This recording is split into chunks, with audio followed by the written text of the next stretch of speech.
चलिए तो अब हम लोग देखने वाले हैं। ये रहा हम लोग के पास आरटीपी कौन सा, तो यहाँ पे मई 2023। तो यहाँ पे मई 2023 का हम लोग आरटीपी देखने वाले हैं। कौन से सब्जेक्ट का, तो यहाँ पे एडवांस अकाउंटिंग का। इसमें हम लोग क्वेश्चन नंबर 8 देखेंगे, जो हम लोग के पास कौन से चैप्टर का है, तो ये है लिक्विडेशन ऑफ कंपनी का। तो चलिए ये क्वेश्चन देखते हैं, इसमें क्या दे रखा हुआ है। तो BT limited went into voluntary liquidation on 31 मार्च 2022। तो ये कौन से डेट को यहाँ पे लिक्विडेशन हो रहा है, तो 31 March 2023। It provide the following information on that date. तो इस डेट को हम लोग के पास इन्फॉर्मेशन है, जिसमें सबसे पहले लाइबिलिटी में क्या दे रखा है, तो यहाँ पे इशूड एंड सब्सक्राइब कैपिटल, जिसमें हम लोग के पास दे रखा हुआ है 10,000 12% cumulative preference share of ₹100 is. तो ये तो फुल्ली फेड अप दे रखा हुआ है। उसके बाद यहाँ पे देखिए, जो प्रेफरेंस शेयर का जो टाइप है वो क्या चीज़ है, तो क्यूमुलेटिव प्रेफरेंस शेयर। फिर नेक्स्ट में हम लोग के पास 10,000 इक्विटी शेयर ऑफ ₹100 इज, जो 75 पेड अप है। तो यहाँ पे 75 पेड अप करके दे रखा है। तो इसमें हम लोग कितना मंगा सकते हैं, तो ₹25 जो है वो हम लोग क्या कर सकते हैं, कॉल कर सकते हैं और मंगा सकते हैं। फिर हम लोग के पास 20,000 इक्विटी शेयर है जो ₹100 का, जिसमें हम लोग के पास 60 पेड अप है। तो इससे हम लोग कितना मंगा सकते हैं, तो ₹40 पर शेयर करके हम लोग कॉल कर सकते हैं। फिर हम लोग के पास दे रखा प्रॉफिट एंड लॉस का डेबिट बैलेंस। फिर हम लोग के पास 12% डिवेंचर दे रखा, जो हम लोग के पास क्या है, तो सिक्योर्ड बाय फ्लोटिंग चार्ज। तो यहाँ पे फ्लोटिंग चार्ज से क्या है, ये सिक्योर्ड है।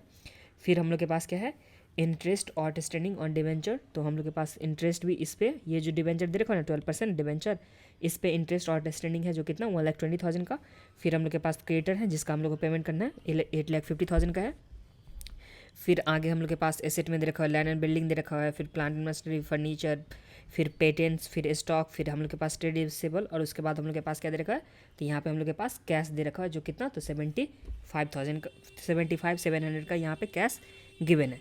तो ये सब हम लोग के पास दे रखा होता है एसेट और लाइबिलिटी। कौन कौन से लाइबिलिटी था, जिसे हम लोग पेमेंट करते, लिक्विडेशन के टाइम में हम लोग पेमेंट करते ना, तो वही चीज़ लाइबिलिटी भी दे रखा हुआ था। एसेट से रियलाइज होकर के पैसा आएगा, वो भी हम लोग के पास यहाँ पे गिवन था। आगे सबसे हम लोग के पास क्या बोला है, तो यहाँ पे preference dividend were in arrear of 1 year. तो यहाँ पे 1 साल से प्रेफरेंस डिविडेंड का क्या है, अरियर है। तो ये देखिए प्रेफरेंस डिविडेंड हम लोग प्रेफरेंस डिविडेंड जो हम लोग देखिए, प्रेफरेंस शेयर जो था वो क्या था, क्यूमुलेटिव 12% क्यूमुलेटिव प्रेफरेंस शेयर था, दे रखा था। तो इसमें हम लोग के पास क्या बोला कि 1 साल से यहाँ पे क्या है, तो 1 साल से यहाँ पे अरियर है इसका डिविडेंड। तो ये हम लोग के पास पहला इन्फॉर्मेशन हो गया। फिर नेक्स्ट में हम लोग के पास क्या बोल रहा है, तो creditor include preferential creditor of ₹75,000। तो क्रेडिटर में क्या है, तो प्रेफरेंशियल क्रेडिटर है जो कितने का, 75,000 का। फिर बोला कि balance creditor are discharge subjected to 5% discount. तो देखिए जो हम लोग के पास यहाँ पे क्रेडिटर दे रखा है ना, क्रेडिटर कितने का, 8,50,000 का। इस 8,50,000 में से 75,000 जो हम लोग के पास है, ये रहा 75,000, ये हम लोग के पास प्रेफरेंशियल क्रेडिटर है। और जो बचा हुआ क्रेडिटर, जो बैलेंस बचेगा ना, तो उसमें हम लोग को यहाँ पे डिस्काउंट देना है कितना, तो यहाँ पे बचा हुआ पार्ट में हम लोग को डिस्काउंट देना है 5% का। तो ये हम लोग के पास सम्स में गिवन है। आगे आ जाइए, आगे हम लोग के पास क्या दे रखा था, देखिए एसेट का रियलाइज हो रहा है, किस तरह से एसेट यहाँ पे रियलाइजेशन हो रहा है वो हम लोग के पास गिवन है। लैंड एंड बिल्डिंग का दे रखा है, प्लांट एंड मशीनरी का दे रखा है, फर्नीचर का दे रखा है, पेटेंट का दे रखा हुआ है, फिर स्टॉक का दे रखा है, फिर ट्रेड रिसीवेबल का कितना कैसा पैसा करके यहाँ पे रियलाइज हो रहा है। आगे सबसे क्या बोला कि expense of liquidation amounting to 45,000। तो जो भी लिक्विडेशन का एक्सपेंस है उसका कितना हो गया, तो यहाँ पर 45,000। फिर the liquidator is entitled to a remuneration of 3% on all asset realise. तो जो भी एसेट यहाँ पे रियलाइज किया है यहाँ से लेकर के यहाँ तक, वो सारे यहाँ से लेकर के, एक और पीछे था ना, ये जो भी एसेट यहाँ पे रियलाइज हुआ है, ये सारे पे यहाँ पे 3% यहाँ पे क्या चीज़ है, तो 3% यहाँ पे रेम्यूनरेशन दिया जाएगा। और एक्सेप्ट कैश एंड बैंक, तो कैश एंड बैंक तो इसमें था भी नहीं, तो ये सब पे जो है इसमें कमीशन देना पड़ेगा, रेम्यूनरेशन देना पड़ेगा। ये रेम्यूनरेशन कितना होगा, तो यहाँ पे 3% हो जाएगा। जो भी एसेट रियलाइज हुआ है ना, land building plant machinery, furniture, patents, उसके बाद स्टॉक, इस पे रेम्यूनरेशन कितना दिया जाएगा, तो यहाँ पे 3% का रेम्यूनरेशन दिया जाएगा। तो ये समझने में तो कोई दिक्कत नहीं है। फिर all the payments were made on 30 जून। तो ये वाला पॉइंट आप लोग को ध्यान में रखना है कि जो भी पेमेंट हो रहा है वो कब हो रहा है, तो यहाँ पे 30 जून को हो रहा है। तो यहाँ पे जून को यहाँ पे पेमेंट हो रहा है। तो जो भी इंटरेस्ट हम लोग पेमेंट करेंगे वो कब तक का पेमेंट करेंगे, तो यहाँ पे 30 जून का। यहाँ पे जो भी इंटरेस्ट हम लोग पेमेंट करेंगे, डिबेंचर का जो हम लोग के पास दे रखा था ना, तो उस डिबेंचर का जो भी इंटरेस्ट होगा वो हम लोग 30 जून तक का पेमेंट करेंगे। फिर आगे हम लोग के पास सम्स में क्या चीज़ रिक्वायर्ड है, तो you are required to prepare liquidator final statement of account जो हम लोग को किस डेट में बनाना है, तो यहाँ पे 30 जून 2022 इस डेट को बनाना है। फिर working note should be the part of your answer, तो वर्किंग नोट जो भी होगा हम लोग का पार्ट ऑफ द आंसर होगा। तो चलिए हम लोग बनाते हैं। Liquidated financial final statement of account.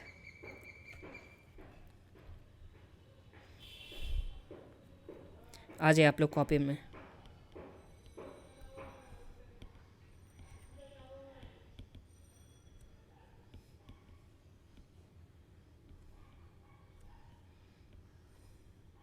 इस तरह से तो हम लोग बनाते थे ना।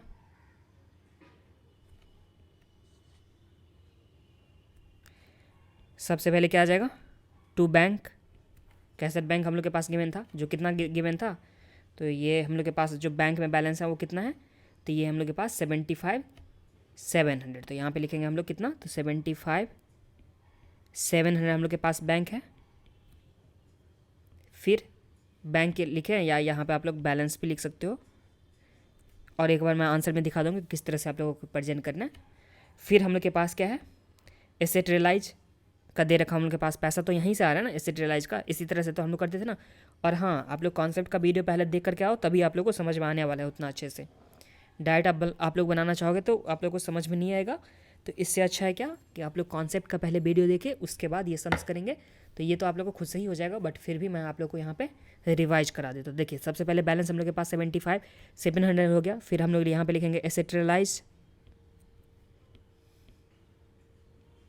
जिसमें हम लोग के पास क्या क्या रियलाइज हुआ है, तो हम लोग के पास यहाँ पे है land and building plant and machinery.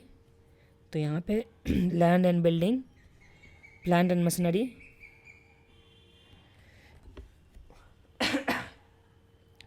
फिर हम लोग के पास क्या है, furniture, patents, stock, trade receivable. तो फर्नीचर,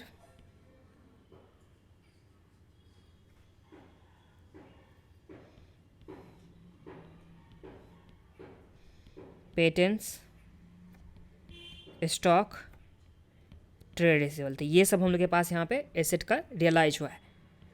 जिसमें कितना, तो 24,50,000, 9 लाख, तो 24,50,000।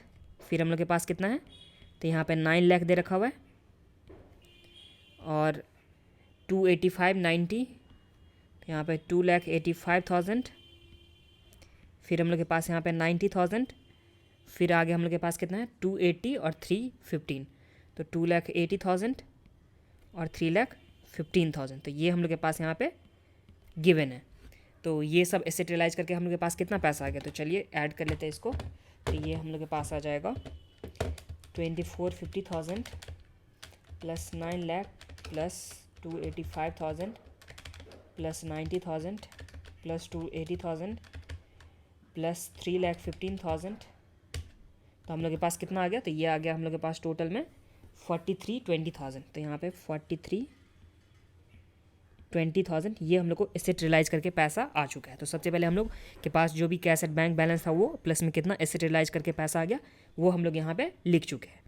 अब यहाँ देखिए, ये तो हम लोग का एसेट रियलाइज का हो गया इन्फॉर्मेशन। अब हम लोग को पेमेंट में क्या क्या करना है, तो देखिए सबसे पहले हम लोग एक्सपेंस का पेमेंट करेंगे, जो कितने का हो जाएगा एक्सपेंस का पेमेंट, तो ये हम लोग के पास आ जाएगा 45,000 का पेमेंट हो जाएगा एक्सपेंस का। ये समझने में तो कोई दिक्कत नहीं है, 45,000 का हम लोग एक्सपेंस का पेमेंट करेंगे। तो चलिए लिखते हैं यहाँ पे बाय लिक्विडेटेड एक्सपेंस, जो हम लोग के पास कितना हो जाएगा, तो यहाँ पे 45,000 का हम लोग के पास यहाँ पे एक्सपेंस हो गया। तो ये समझने में तो कोई दिक्कत नहीं है। अब इसके बाद एक्सपेंस का हम लोग के पास पेमेंट हो गया। फिर इसके रेमुनरेशन में बोला कि 3% हम लोग को रेमुनरेशन देना है, जो भी एसेट रियलाइज किया है। तो यहाँ पे जो भी एसेट रियलाइज किया उस पर 3% हम लोग को क्या देना है, रेमुनरेशन देना है। तो यहाँ पे इसके रेमुनरेशन का भी पैसा दे देंगे हम लोग। तो यहाँ पे लिखेंगे बाय लिक्विडेटर रेमुनरेशन, जो कितना हो जाएगा, तो यहाँ पे एसेट रियलाइज किया है 43, कितने का एसेट रियलाइज किया, तो यहाँ पे 43,20,000 का एसेट रियलाइज हुआ है। तो इसी पे हम लोग क्या देंगे, तो यहाँ पे 3% इसका रेमुनरेशन दे देंगे। तो यहाँ पे 43,20,000 इसका हम लोग 3% करेंगे, तो हम लोग के पास कितना आ जाएगा, इंटू 3%, तो ये आ गया हम लोग के पास 129,600। तो यहाँ पे 129,600। फिर हम लोग किसको पैसा देंगे, तो यहाँ पे प्रेफरेंशियल क्रेडिटर को हम लोग पैसा देंगे। तो प्रेफरेंशियल क्रेडिटर हम लोग के पास दे रखा था ना सम्स में, ये इन्फॉर्मेशन में, कि जो क्रेडिटर है उसमें इंक्लूड है 75,000 का प्रेफरेंशियल क्रेडिटर। तो हम लोग प्रेफरेंशियल क्रेडिटर को देंगे, जो कितना देंगे, तो यहाँ पे 5,000 का हम लोग यहाँ पे प्रेफरेंशियल क्रेडिटर को पेमेंट कर देंगे। फिर प्रेफरेंशियल क्रेडिटर के बाद हम लोग के पास क्या था लाइबिलिटी में, एक बार यहाँ देख लेते हैं। यहाँ तो कुछ है नहीं ना, तो हम लोग का लिक्विडेटेड एक्सपेंस हो गया, रेम्यूनरेशन हो गया, और बाकी लाइबिलिटी में हम लोग यहाँ से चलेंगे देखेंगे। तो हम लोग प्रेफरेंशियल क्रेडिटर का कर चुके हैं। फिर हम लोग के पास क्रेडिटर बचा, तो क्रेडिटर को तो हम लोग लास्ट में देखते हैं ना, बट उससे पहले हम लोग के पास क्या है, तो यहाँ पे डिवेंचर है। डिवेंचर में क्या बोला कि ये सिक्योर्ड बाय फ्लोटिंग चार्जेस है, तो हम लोग को डिवेंचर को पहले पैसा देना होगा। तो यहाँ पे चलिए लिखते हैं डिवेंचर का। तो यहाँ पे by debenture holder, debenture holder को सबसे पहले डिवेंचर के बदले देंगे। जो डिवेंचर हम लोग के पास कितने का दे रखा हुआ है, तो डिवेंचर हम लोग के पास जो है वो है 10 लाख का। तो सबसे पहले हम लोग 10 लाख देंगे, तो यहाँ पे आ जाएगा 10 लाख का हम लोग डिवेंचर के बदले पैसा देंगे। फिर इसका जो इंटरेस्ट है हम लोग के पास, इंटरेस्ट आउटस्टैंडिंग जो 1,20,000 का है, तो यहाँ पे लिखेंगे इंटरेस्ट आउटस्टैंडिंग जो 1,20,000 का है, प्लस एक और इंटरेस्ट भी तो होगा ना इसका। क्यों होगा वो दूसरा इंटरेस्ट, तो यहाँ पे देखिए जो हम लोग के पास इन्फॉर्मेशन दे रखा वो कब का दे रखा था, यहाँ पे 31 मार्च 2022 का। और जो लिक्विडेशन हो रहा है वो कब हो रहा है, तो यहाँ पे लिक्विडेशन जो हम लोग के पास हो रहा है वो रहा है 30 जून 2022 का। इस डेट को लिक्विडेशन हो रहा है, इसमें तो कोई दिक्कत नहीं है। तो देखिए जो हम लोग के पास दे रखा हुआ इन्फॉर्मेशन ये जो था वो कब का था, 31 मार्च हम लोग के पास इन्फॉर्मेशन था, जहाँ पे 1,20,000 हम लोग के पास इंटरेस्ट दे रखा था, ये 1,20,000।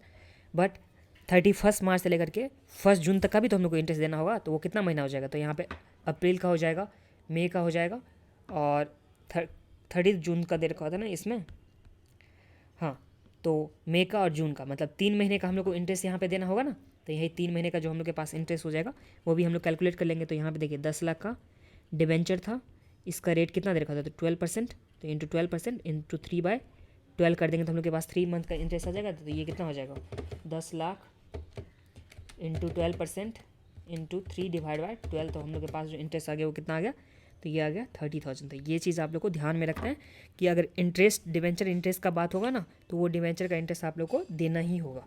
तो ये तीनों मिला के हम लोग के पास कितना हो गया, तो ये आ गया 11,50,000, 11,50,000 हम लोग को किसके बदले देना है, तो हम लोग को यहाँ पे डिवेंचर होल्डर के बदले देना है।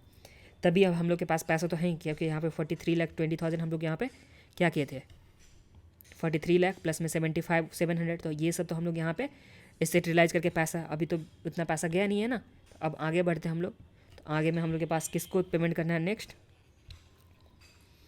तो नेक्स्ट जो हम लोग को पेमेंट करना है ये डिबेंचर का तो हम लोग के पास हो गया है, क्रेडिटर का तो हम लोग क्रेडिटर का करना है। तो यहाँ पे देखिए 75,000 क्रेडिटर में तो हो चुका है जो प्रेफरेंशियल क्रेडिटर था, और बचा हुआ जो क्रेडिटर था उसको 5% डिस्काउंट देने के बाद हम लोग क्या करेंगे, पेमेंट करेंगे। तो यहाँ पे चलिए क्रेडिटर का पेमेंट करते हैं। तो यहाँ पे बाय क्रेडिटर 8,50,000 का हम लोग के पास क्रेडिटर था, इसमें से 75,000 प्रेफरेंशियल क्रेडिटर था, और बचा हुआ जो क्रेडिटर था उसमें 5% हम लोग डिस्काउंट देंगे, तो -5% डिस्काउंट। तो ये कितना हो जाएगा, तो 850,000 माइनस 75,000 माइनस 5%, तो हम लोग के पास 736,250 का हम लोग के पास क्या हो जाएगा, क्रेडिटर जिसको पेमेंट करना है। तो ये हम लोग के पास क्रेडिटर हो गया। अब नेक्स्ट जो हम लोग देखेंगे, तो नेक्स्ट हम लोग के पास क्या आ जाएगा, तो नेक्स्ट यहाँ पे क्रेडिटर का हम लोग पेमेंट कर चुके हैं, तो ये हम लोग के पास क्रेडिटर का भी हो चुका है। अब जो हम लोग के पास है प्रेफरेंस शेयर है, तो प्रेफरेंस शेयर में हम लोग प्रेफरेंस शेयर का भी पैसा देंगे, और उसके जो यहाँ पे बोला था ना कि प्रेफरेंस डिविडेंड जो है 1 साल से एरियर में है, तो हम लोग को डिविडेंड का भी पैसा देना है। तो चलिए लिखते हैं प्रेफरेंस शेयर होल्डर का। तो यहाँ पे लिखेंगे बाय प्रेफरेंस शेयर होल्डर, जिसमें यहाँ पे प्रेफरेंस शेयर के बदले पैसा देंगे सबसे पहले। तो प्रेफरेंस शेयर के बदले कितना, तो 10 लाख देंगे हम लोग प्रेफरेंस शेयर के बदले, और इसके डिविडेंड के बदले देंगे। तो यहाँ पे 10 लाख सबसे पहले हम लोग दे देते हैं, और इसके डिविडेंड के बदले पैसा देंगे। तो डिविडेंड कितना, तो यहाँ पे 10 लाख का ये है प्रेफरेंस शेयर है, और रेट जो दे रखा है वो कितना, तो 12% दे रखा हुआ है। तो इंटू हम लोग क्या कर देंगे 12%, तो हम लोग के पास कितना आ जाएगा, तो 1,20,000। तो ये हम लोग के पास टोटल कितना गया, 11,20,000। तो 11,20,000 हम लोग किसके बदले पैसा दिए हैं, तो यहाँ पे प्रेफरेंस शेयर होल्डर के बदले पैसा दिए हैं। अब जो हम लोग के पास बचा तो वो क्या चीज़ बचा है, तो अब हम लोग के पास सिर्फ और सिर्फ जो है वो इक्विटी शेयर होल्डर को पैसा देना है। तो पहले हम लोग देख लेते हैं कि हम लोग के पास पैसा कितना है, उसके हिसाब से हम लोग इक्विटी शेयर होल्डर को पैसा देंगे। तो यहाँ पे देखिए जो बैलेंस हम लोग के पास बचेगा वो कितना है, तो देखिए सबसे पहले जो हम लोग के पास टोटल अमाउंट है वो कितना दे रखा होता है, 75,000 प्लस 700। तो यहाँ पे देख लीजिए 75 700 प्लस यहाँ पे 43 20,000, ये हम लोग के पास तो हो गया पैसा। देखिए 75 700 और 43 20,000 ये हम लोग के पास पैसा है। इसमें से हम लोग पेमेंट कितना किया, तो यहाँ पे 45,000 एक्सपेंस के बदले तो माइनस 45,000, फिर माइनस करेंगे 129,600, तो यहाँ पे 129,600, फिर माइनस करेंगे 75,000, फिर माइनस करेंगे 11,50,000, तो फिर माइनस करेंगे कितना, तो यहाँ पे 736,250, तो यहाँ पे 736,250, फिर माइनस हम लोग कितना करेंगे 11,20,000। तो अभी जो हम लोग के पास पैसा बचा वो कितना, तो यहाँ पे 11,39,850। तो यहाँ पे जो बैलेंस हम लोग के पास बचा है वो कितना बचा, तो ये हम लोग के पास बचा है 11,39,850। तो ये हम लोग के पास पैसा बचा है।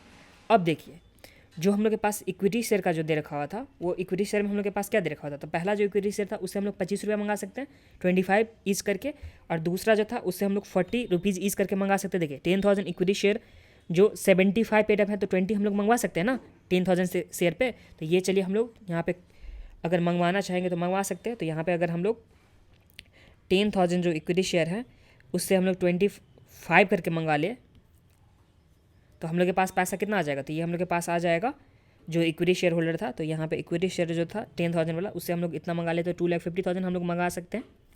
फिर जो दूसरा इक्विटी शेयर था वो कितना था नंबर में, तो यहाँ पे हम लोग के पास दूसरा इक्विटी शेयर 20,000 है और इसमें 60 पेड अप है, तो हम लोग कितना मंगा सकते हैं इसे, तो 40 मंगा सकते हैं। तो यहाँ पे हम लोग इसे 40 मंगा लेंगे, तो यहाँ पे 20,000 इंटू 40, तो हम लोग के पास कितना पैसा आ जाएगा, तो 20,000 इंटू 40, तो हम लोग के पास आ गया 8 लाख। तो हम लोग 8 लाख इससे मंगवा सकते हैं, अभी मंगाया नहीं है, अभी हम लोग कैलकुलेशन कर रहे हैं कि इतना मंगवा सकते हैं, ठीक है। तो ये सब पैसा अगर हम लोग इक्विटी शेयर होल्डर से मंगा लेंगे तो हम लोग के पास पैसा कितना आ जाएगा, तो 8 लाख प्लस 2,50,000 और प्लस हम लोग के पास जो था 11,39,850, तो ये हम लोग के पास पैसा था। तो हम लोग के पास जो टोटल अमाउंट आ जाएगा वो कितना आ जाएगा, तो ये आ जाएगा 21,89,850, इतना हम लोग के पास टोटल अमाउंट आ जाएगा जिसमें हम लोग इक्विटी शेयर होल्डर वाले को देना है। और ये जो हम लोग के पास आया 21,89,850, ये कितना इक्विटी शेयर को देना था, 10,000 पहले वाला इक्विटी शेयर था और 20,000 दूसरे वाला, तो हम लोग को इसमें जो देना है वो कितना आ जाएगा, तो 30,000 इक्विटी शेयर होल्डर वाले को देना है। तो नंबर ऑफ इक्विटी शेयर कितना हो गया 30,000, तो एक शेयर को हम लोग को कितना देंगे, तो यहाँ पे 21,89,850 हम लोग के पास रुपीज़ है, इसमें देना है 30,000 इक्विटी शेयर, तो डिवाइड कर देंगे 30,000 से, तो हम लोग के पास जो है एक शेयर वाले को तो वो कितना देना है, तो हम लोग को एक जो शेयर होगा उसको देना है 72.995 करके। ये हम लोग के पास क्या आ जाएगा, रिफंड पर शेयर।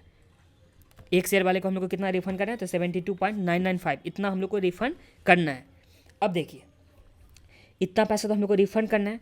अब जो हम लोग के पास फर्स्ट कैटेगरी था उससे हम लोग को कितना मंगवाना था, तो फर्स्ट कैटेगरी से हम लोग 25 मंगवाते हैं और दूसरा कैटेगरी से कितना मंगवाते हैं, तो 40 मंगवा रहे थे ना। बट इसको रिफंड जो हम लोग को करना है वो तो बहुत ज़्यादा रिफंड करना है ना, जो 72.995 और दूसरे वाला जो है उसको हम लोग को रिफंड करना है कितना 72.995। तो हम लोग को मंगवाने का तो ज़रूरत है नहीं, 25 रुपया मंगवा करके हम लोग को 72.995 अगर रिफंड ही करना है तो हम लोग क्यों मंगवाना है, हम लोग डायरेक्ट रिफंड ही कर देते हैं। तो हम लोग सिर्फ सिंपली क्या करेंगे यहाँ पे रिफंड कर देंगे। तो यहाँ पे बाय इक्विटी शेयर होल्डर जो 10,000 इक्विटी शेयर था उसको रिफंड कितना करना है, तो यहाँ पे 10,000 वाले से हम लोग को मंगाना था 25 रुपया और उसे रिफंड कितना करना था, तो 72.995। तो यहाँ पे 72.995 हम लोग को रिफंड करना है और उससे 25 मंगवाना था, तो -25 कर देंगे तो नेट में हम लोग के पास आ जाएगा। फिर 20,000 जो हम लोग के पास इक्विटी शेयर था उससे हम लोग को कितना 72.995 तो रिफंड करना है और मंगवाना कितना था, तो यहाँ पे सिर्फ और सिर्फ 40 मंगवाना था, तो माइनस कर देंगे 40, तो हम लोग के पास नेट में आ जाएगा कि कितना इसको रिफंड करना है।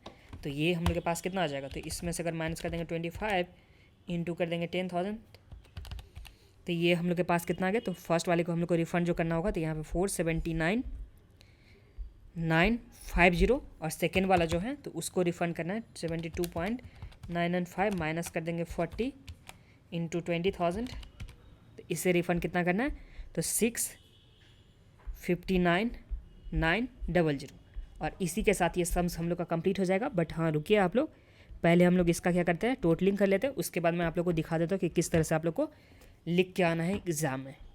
तो चलिए पहले टोटलिंग कर लेते हैं इसका, तो कितना आ जाएगा, तो 75,700 प्लस 43 20,000, तो ये आ गया हम लोग के पास कितना, तो यहाँ पे 43,95,700।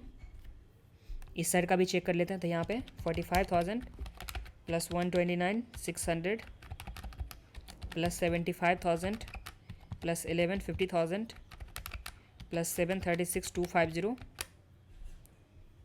Plus 20,000 plus 479,950 plus 659,900। तो ये हम लोग के पास कितना आ गया, 43,95,700। तो यहाँ पे 43,95,700, तो दोनों साइड हम लोग के पास डेबिट क्रेडिट तो इक्वल हो गया ना।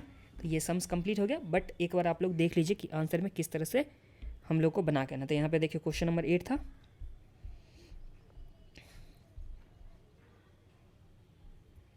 तो क्वेश्चन नंबर 8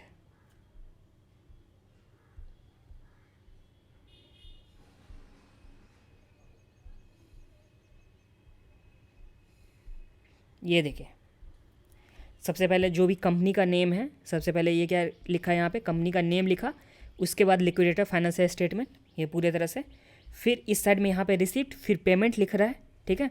फिर एसेट रियलाइज में सबसे पहले बैंक हम लोग के पास पैसा था, फिर अदर एसेट रियलाइज करके जो भी पैसा आया वो इस तरह से लिख देंगे हम लोग। फिर यहाँ पे बाय जो एक्सपेंस का था, फिर प्रेफरेंशियल क्रेडिटर को दो या रेम्युनरेशन, दोनों में से आप लोग दे सकते हो किसी को भी, इसमें कोई फ़र्क नहीं पड़ेगा क्योंकि पैसा हम लोग के पास बहुत सारा था। उसके बाद डिवेंचर होल्डर को दिया, वो यहाँ पे हो गया, फिर क्रेडिटर को पेमेंट किया, फिर यहाँ पे प्रेफरेंस शेयर होल्डर को, फिर इस तरह से यहाँ पे इक्विटी शेयर होल्डर को। और इसके नोट्स में आप लोग को यहाँ पे वर्किंग नोट भी देना है। तो वर्किंग नोट में आप लोग को क्या क्या देना है, तो ये देख लीजिए कि लिक्विडेटर रेम्युनरेशन किस तरह से निकाला था, वो हम लोग को यहाँ पे सबसे पहले देना है। फिर ये हम लोग के पास फर्स्ट वर्किंग नोट हो जाएगा। फिर जो दूसरा हम लोग के पास क्या दे रखा हुआ था कि जो हम लोग निकाले थे डिबेंचर का इंटरेस्ट 30,000 का, वो वर्किंग नोट में दे देंगे। फिर इक्विटी शेयर होल्डर को जो पेमेंट करना था वो कितना पेमेंट करना था, तो देखिए इक्विटी शेयर होल्डर जो था हम लोग के पास वो कितना था, तो 750,000 का हम लोग के पास इक्विटी था सबसे पहले। और यहाँ पे 12 लाख का इक्विटी शेयर होल्डर, दो तरह का इक्विटी शेयर होल्डर था ना, 7,50,000 और प्लस में 12। तो हम लोग को पेमेंट जो करना था नेट में वो कितना, तो 1950,000। इसमें एक बार फिर से सुन लीजिए, ये हम लोग जो बनाया है यहाँ पे अभी वो डिफरेंट है इससे। तो आप लोग को दोनों में से जिस तरह से बनाना है एग्जाम में उस तरह से बना के आ सकते हो। हम लोग बनाए थे क्या चीज़ कि हम लोग एज्यूम किए थे कि हाँ पैसा कितना कितना मंगाएंगे, उसके बाद हम लोग रिफंड किए थे। बट इसमें लॉस के थ्रू, यहाँ पे जो लॉस पर शेयर निकाल करके निकाला हुआ है, तो आप लोग लॉस के थ्रू भी निकाल सकते हो या रिफंड के थ्रू भी आप लोग कर सकते हो। तो दोनों में से किसी भी मेथड से आप लोग कर सकते हो। बस जो ये मेथड दे रखा हुआ है ना जिस तरह से आरटीपी में, वो मैं आप लोग को एक बार समझा दे रहा हूँ अच्छे से। तो देखिए सबसे पहले देखिए इक्विटी शेयर जो हम लोग के पास फर्स्ट कैटेगरी का दे रखा हुआ था वो कितना, तो 750,000 का। जो हम लोग के पास सेकंड कैटेगरी का था वो कितना का, तो यहाँ पे 12 लाख का। तो यहाँ पे फर्स्ट में 750 और यहाँ पे 12, जिसमें कितना था 25 हम लोग को कॉल करना था, इसमें 40 कॉल करना था, जिसमें मतलब मान लीजिए कि 75 जो था पेड अप और यहाँ पे 60 पेड अप था। तो हम लोग को जो पेमेंट करना था इक्विटी शेयर होल्डर का, तो कितना था यहाँ पे 1950,000 का पेमेंट करना था। ये समझने में तो कोई दिक्कत नहीं है। अब हम लोग के पास जो बैलेंस अवेलेबल था सारा पेमेंट करने के बाद वो कितना था 1139,850 का। ये हम लोग के पास बैलेंस जो अवेलेबल था वो कितना था, ये दे रखा था ना हम लोग के पास बैलेंस अवेलेबल 1139,850 का। तो यही चीज़ हम लोग के पास जो बैलेंस है वो 1139,850 का। तो हम लोग के पास लॉस कितना हो जाएगा, तो ये हम लोग के पास लॉस हो जाएगा। ये समझने में तो कोई दिक्कत नहीं है। देखिए पेमेंट जो हम लोग को करना था इक्विटी शेयर होल्डर को, तो वो कितना था 1950,000, बिना पैसा मंगवाए हम लोग को जो पेमेंट करना था वो कितना, तो 1950,000।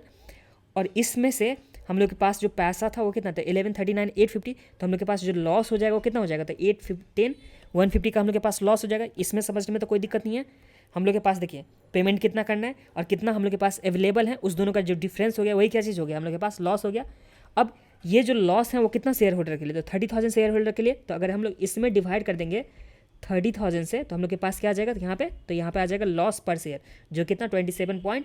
तो ये हम लोग के पास लॉस पर शेयर मतलब एक शेयर होल्डर को कितना का लॉस होने वाला है, तो यहाँ पर 27.005 यहाँ पे लॉस होने वाला है। अब देखिए जो हम लोग के पास यहाँ पे रिफंड करेंगे फर्स्ट कैटेगरी वाले को, तो यहाँ पे 60 उसमें पेड अप था, तो ये 60 पेड अप था, उसमें से हम लोग के पास लॉस जो हुआ पर शेयर का वो कितना 27.05।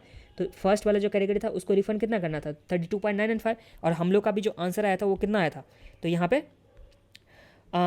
इस दोनों को अगर हम लोग माइनस करेंगे तो वही चीज़ हम लोग के पास सेम ही आ जाएगा, इस दोनों को माइनस करने से तो वही सेम आंसर होने वाला है, बट इसको लिखा जो है वो अलग तरीका से। तो 60 पेड अप है तो 60 पेड अप हो गया, एक में लॉस जो था हम लोग के पास कितना था, यहाँ पे 27,005 था लॉस, तो यही माइनस कर दिया। तो हम लोग को जो रिफंड करना है फर्स्ट वाला कैटेगरी इस तरह से, और जो 75 पेड अप था जिसमें, तो 75 पेड अप था, इसमें लॉस जो पर शेयर हो गया वो कितना हो गया, तो यहाँ पे 27.005, तो जो रिफंड करना है वो कितना, तो 47.995।